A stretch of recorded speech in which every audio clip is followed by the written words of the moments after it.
Hozirgi kunda bilasizlarki, ajrim ko'paygan ozgina.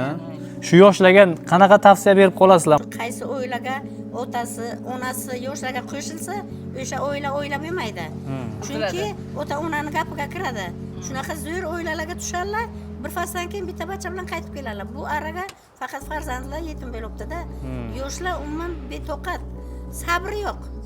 Sabrni bilmaydilar. O'zim bilmasa, mana shunaqa yaxshi zamonga to'yib boribdilar, bironta kamchiliklari yo'q. Nasib qilsin.